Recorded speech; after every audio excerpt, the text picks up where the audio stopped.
Here's a paradox nobody talks about. The most intelligent people in the room are often the ones doing the least with their lives.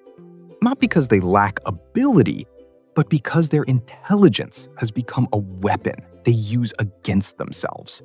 They overthink every decision until the window of opportunity closes.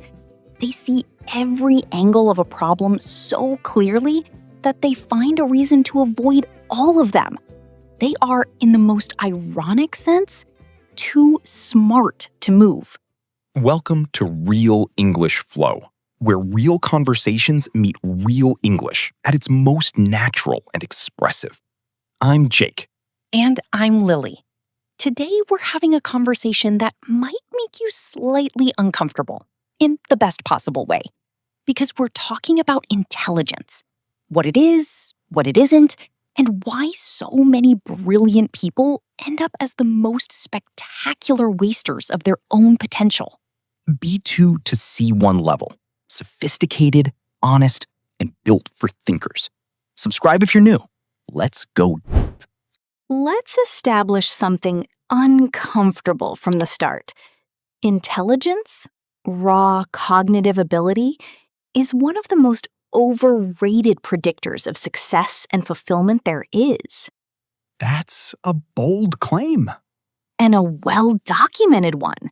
Studies on long-term achievement consistently show that traits like persistence, emotional regulation, and the willingness to act despite uncertainty matter far more than IQ over time. So why do we worship intelligence so much? Because it's visible early. In school, intelligence gets rewarded loudly and consistently. You understand things quickly. You're praised for it. You get grades, recognition, a particular identity, the smart one. And that identity becomes both a gift and a cage. A very elegant cage. Because once you're the smart one, failure becomes existentially threatening. If you try something and fail, what does that say about your intelligence? Better not to try. That way, the identity stays intact. And so intelligent people develop sophisticated avoidance strategies. They overanalyze, they research indefinitely, they prepare without ever performing. They become, as you said, spectacularly good at going nowhere.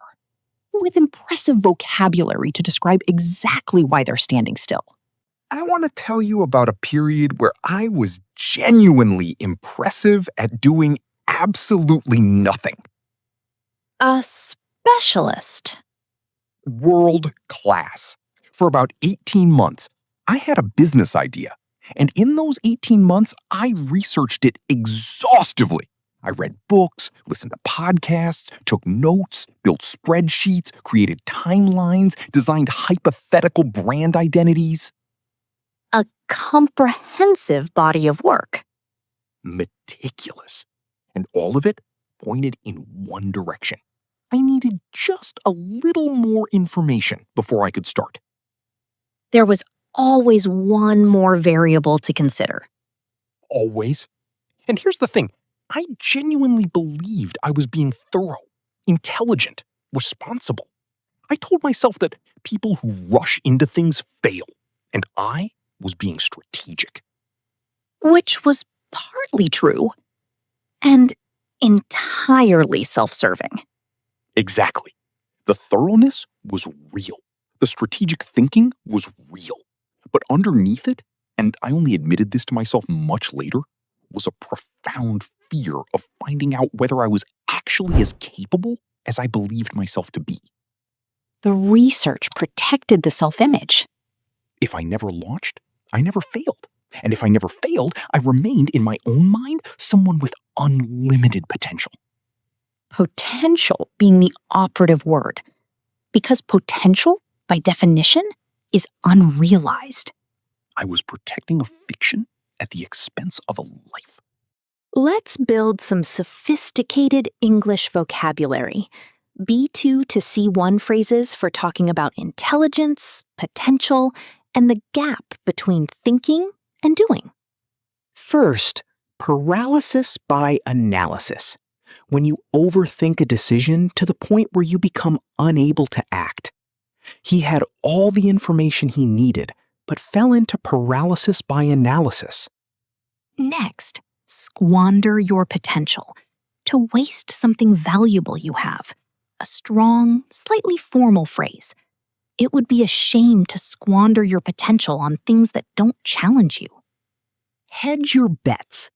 To avoid committing fully to one option by keeping others open, often as a way of avoiding risk. She kept hedging her bets instead of committing to a direction. Intellectual humility. The quality of recognizing the limits of your own knowledge. One of the rarest and most valuable traits. True intelligence requires intellectual humility. Knowing what you don't know. And translate into action. To convert ideas, plans, or knowledge into actual results. The challenge isn't having good ideas, it's translating them into action. Paralysis by analysis, squander your potential, hedge your bets, intellectual humility, translate into action. 5 phrases that elevate any conversation about intelligence and growth. And before we continue, a moment. If you're still with us, genuinely, thank you. That means everything. The only free way to support Real English Flow is by subscribing to the channel. One click, no cost. But it tells us, keep going. This matters. We want more. And if you know someone learning English at this level, share this episode. Advanced learners are hard to reach. This might be exactly what they need. Like the video, activate the bell, and leave us a comment. We read every single one. Now, without further delay, back to the conversation. It's only getting more interesting. Let's continue. I want to share something I've never said in quite this way before. There was a period in my life when being considered intelligent was actively holding me back. Explain that.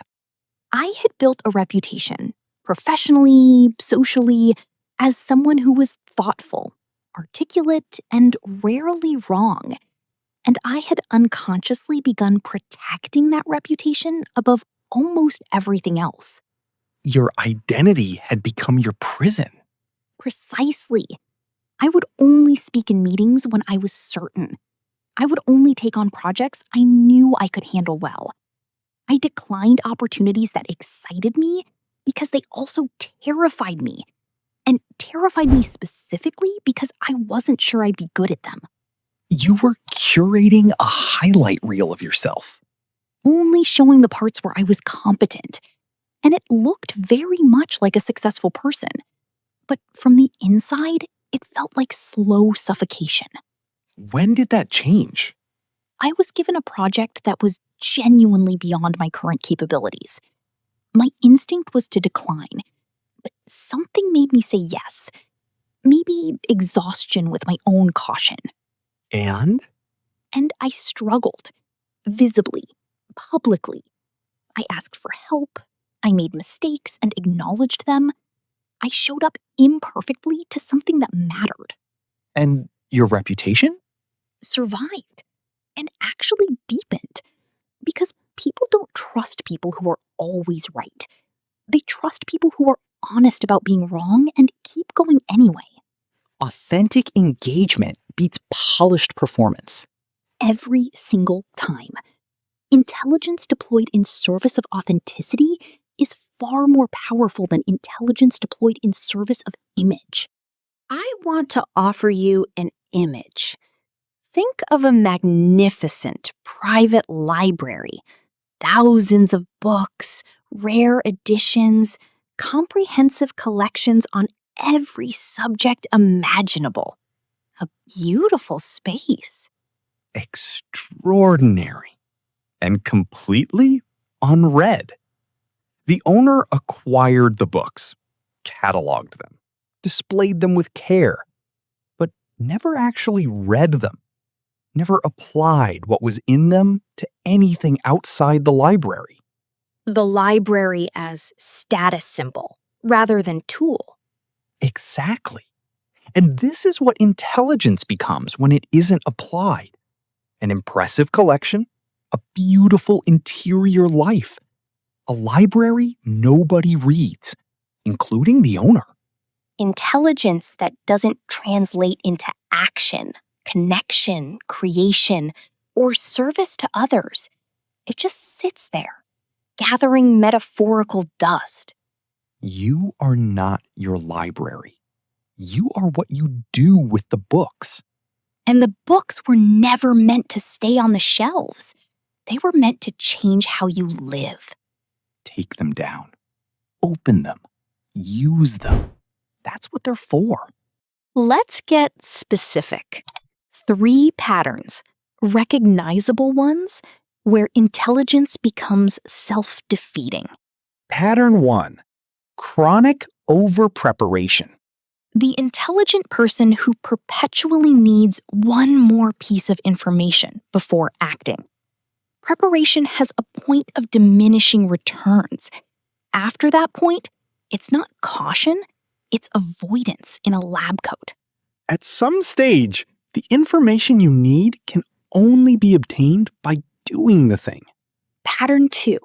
Cynicism as a defense mechanism. Intelligent people can often see what's wrong with an idea faster than what's right with it. And this becomes a habit, a reflex. Critique everything. Commit to nothing. Because if you never commit, you never have to be accountable for an outcome. Cynicism is the armor of someone who is afraid to care.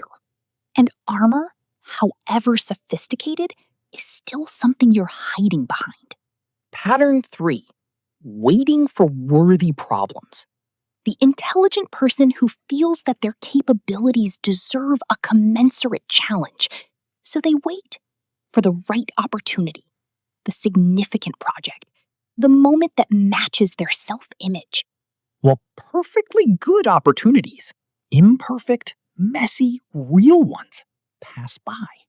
Significance is rarely announced in advance. It reveals itself through engagement. You find out something mattered by doing it, not by selecting it from a distance. The worthy problem is usually the one right in front of you that you've been too proud to engage with. Let's build more language. B2 to C1 phrases for articulate self-reflection. The kind of English that emerges when intelligent people talk honestly about themselves. I've been getting in my own way, to obstruct your own progress. I had everything I needed, but honestly, I've been getting in my own way. I'm prone to overthinking, a natural admission of a personal pattern. I'm prone to overthinking, which means I often delay decisions longer than necessary. I've been sitting on this, to have something without acting on it. I've been sitting on this idea for 2 years. It's time to do something with it. I've been playing it safe. We've used this before at lower levels, but at B2C1, it often pairs with more self-awareness. In retrospect, I've been playing it safe in ways I didn't even recognize as fear.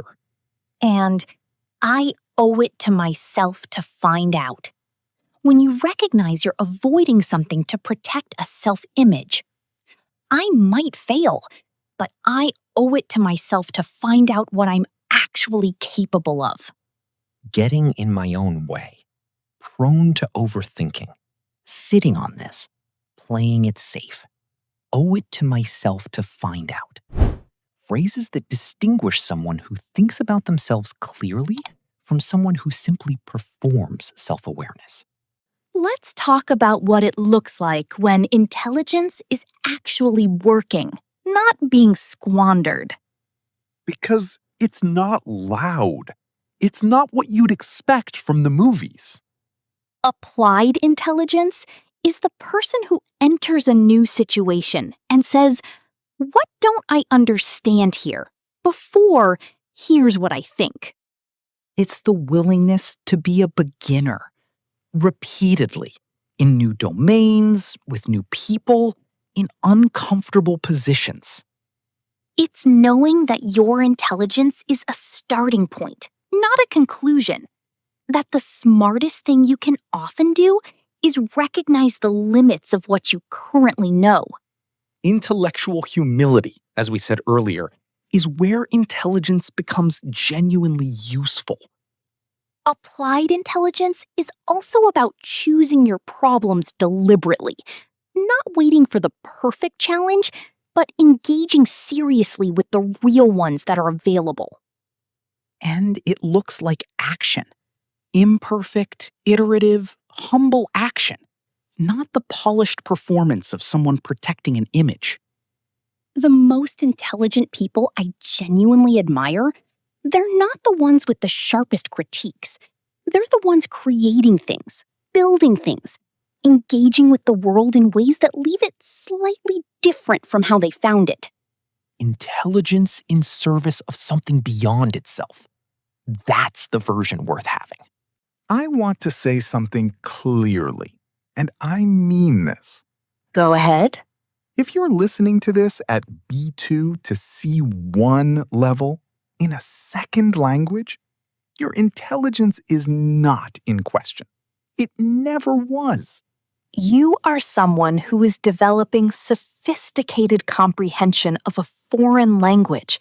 That is a cognitively demanding, long-term, humbling undertaking.